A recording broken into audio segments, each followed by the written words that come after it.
Sicilian defense, open, Pelikn and Sveshnikov, Chelyabinsk variation, 9, b7 10.bx f6 bx f6 11.c3 0012.nc2 bg5 13.a4.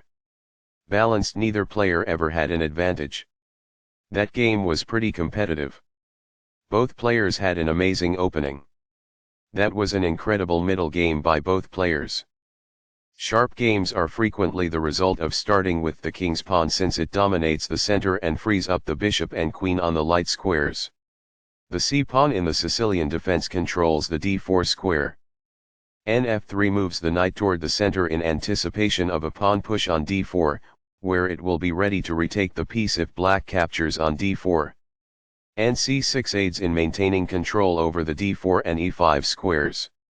d4 offers to trade a center pawn for the c5 pawn in exchange for more control of the center and quick development.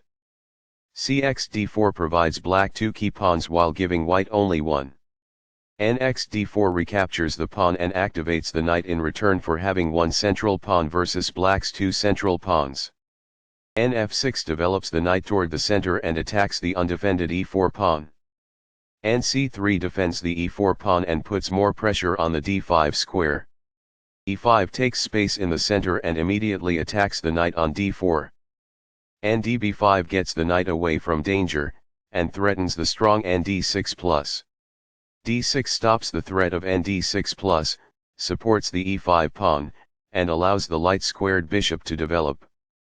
bg5 pins the knight on f6 and threatens nc3 d5. a6 kicks the knight off of the active b5 square. na3 retreats the attacked knight. It will look for a new square on c2 after white plays c2 c3 or c2 c4. b5 gains space on the queen side and threatens to fork the knights with b5 b4. nd5 places the knight on a center square and attacks the pinned f6 knight.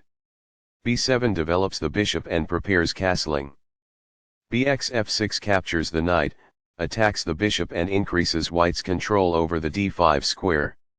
bx f6 captures the bishop without doubling the f-pawns and opens up the e7 square for black to use. c3 controls the d4 square and opens up the c2 square for the knight on a3. Castling gets the king out of the center and activates the rook. nc2 reroutes the knight back toward the center, most likely to the e3 square. bg5 takes control of the c1 h6 diagonal, and allows black to trade off the dark squared bishop if white places a knight on e3. a4 takes space on the queen side and attacks the b5 pawn.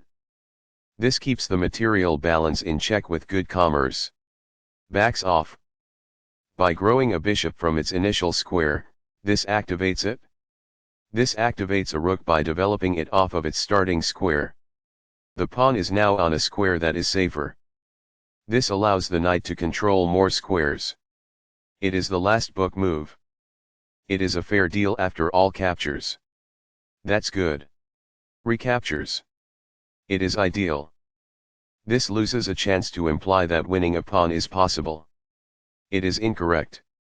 Castling develops a rook, while also moving the king to safety.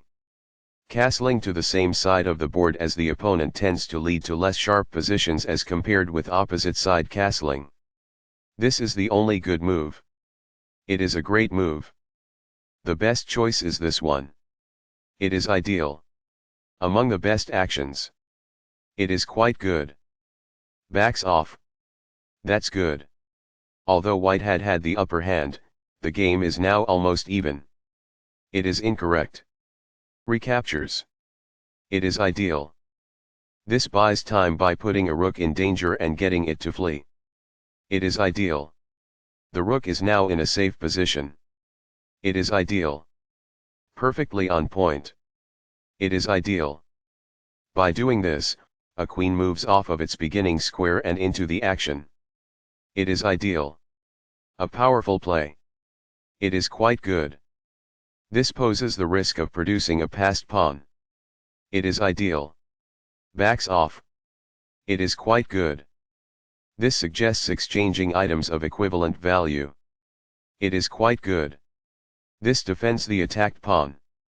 This threatens to play checkmate. It is best. Balanced, neither player ever had an advantage. That game was pretty competitive. Both players had an amazing opening. That was an incredible middle game by both players.